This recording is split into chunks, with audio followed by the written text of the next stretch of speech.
Welcome back, Speducators. This is your host, Brandon Reed, and if this is your first time to the channel, a special welcome to you. This is Speducation, and I hope that you had a great summer, a nice, relaxing summer, and you got to spend time with your family. I know that I did. I enjoyed spending time with my son, and I hope you enjoyed the videos that I dropped about family fun activities that you could do over the summer with your kids.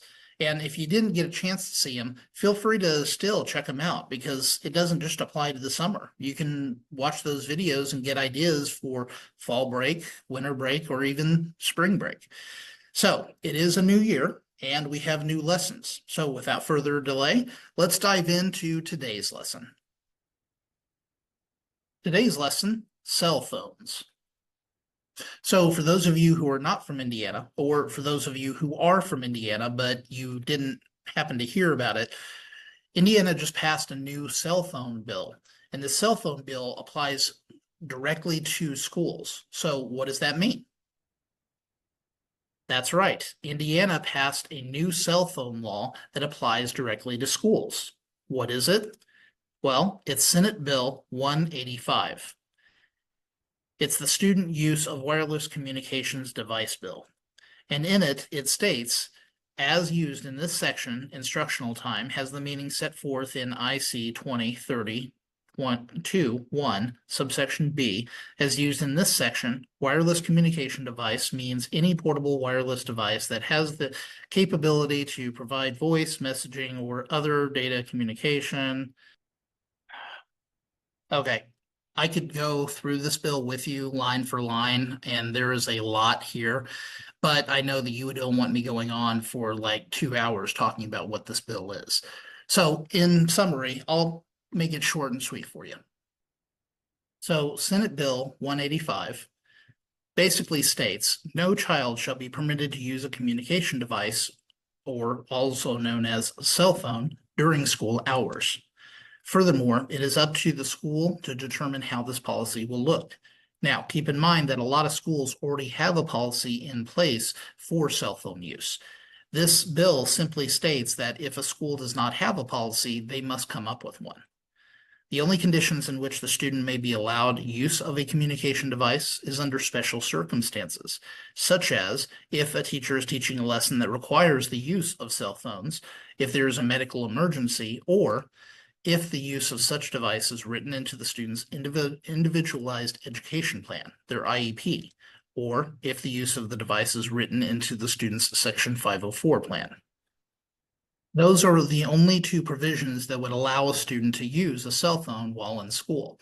Now, again, it really relies up to the school to define what the policy is and when and how they can use their cell phones.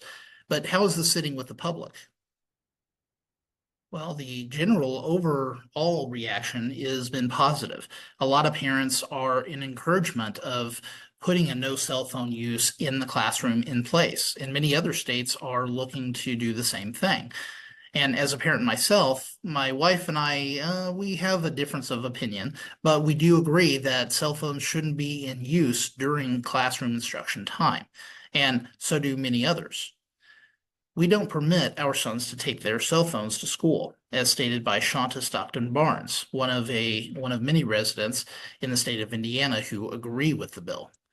Barnes is not only a parent, but has more than a decade of experience as an educator. I think there should be some burden on parents to teach their kids healthy habits with cell phones. Now, as I said, many schools already have cell phone policies, but Ms. Barnes was correct. There should be limitations put on how cell phone use should be done at home. Now, each parent is different. For my wife and I, we both agree that if our son needs a cell phone at school for emergencies, that he should have one, but it should remain in his backpack in his locker.